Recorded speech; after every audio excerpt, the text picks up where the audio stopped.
हिमाचल प्रदेश का प्रमुख औद्योगिक क्षेत्र बद्दी हाल ही में एक हाई प्रोफाइल पुलिस अधिकारी के इर्द गिर्द उठे विवादों की वजह से सुर्खियों में रहा। 2018 बैच के आईपीएस अधिकारी इल्मा अफरोज, जो अपनी सख्त कार्यशैली के लिए जानी जाती है, अचानक लंबी छुट्टी पर चली गई। उनके इस कदम ने न केवल पुलिस विभाग में हलचल मचा दी, बल्कि राजनीतिक गलियारों में भी चर्चाओं का बाजार गर्म कर दिया। अब महीनों की खींचतान और हाईकोर्ट के आदेशों के बाद सरकार ने उन्हें लाहौल स्पीति का एसपी नियुक्त कर दिया है। लेकिन इस तबादले के पीछे की परतें कहीं ज्यादा गहरी और जटिल है। इल्मा अफरोज को बद्दी में तैनाती के दौरान कई अहम मामलों की जांच का जिम्मा मिला था, जिनमें स्थानीय व्यापारियों, औद्योगिक माफिया और राजनीतिक प्रभावशाली लोगों से जुड़े केस भी शामिल थे।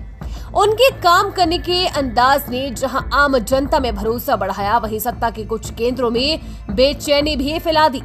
आरोप है कि उन्होंने एक बड़े स्थानीय विधायक राम कुमार चौधरी के खिलाफ जांच को तेज किया, जिससे उनकी राहें टकराने लगी।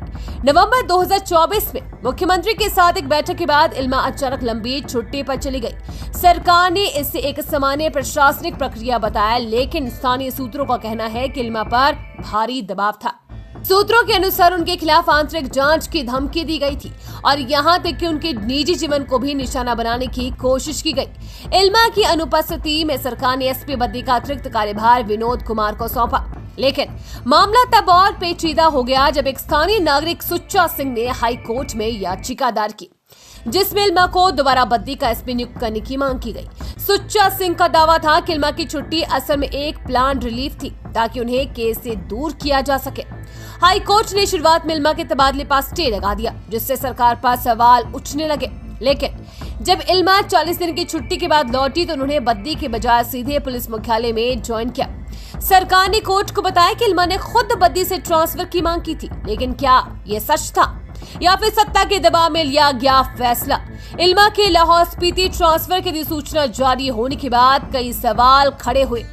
क्या सरकार ने कोर्ट के दबाव से बचने के लिए उन्हें दूरस्थ जिले में भेजने का फैसला किया, या फिर ये सत्ता के ताकतवर लोगों को खुश करने की एक रणनीति थी? लाहौल स्पीति का तबादला भले ही प्रशासनिक तौर पर एक शांतिपूर्ण कदम लगता हो, लेकिन जानकार इस इल्मा को कमजोर करने की कोशिश मानते हैं। दूरस्थ और कम जनसंख्या वाला इलाका उन्हें सुर्खियों से दूर रखेगा, जिससे सत्ता के गलियारों में राहत की सांस ली जा सकती है। लेकिन सवाल यह है कि क्या इल्मा अफरोज इतनी आसानी से हार मान लेगी? उनकी अब तक की छवि एक निडर और ईमानदार अधिकारी की रही है, जो सिस्टम के भीतर रहकर भी अन्याय के खिलाफ खड़ी होती है। लाहौल स्पीति में उनकी तैनाती एक नई शुरुआत हो सकती है।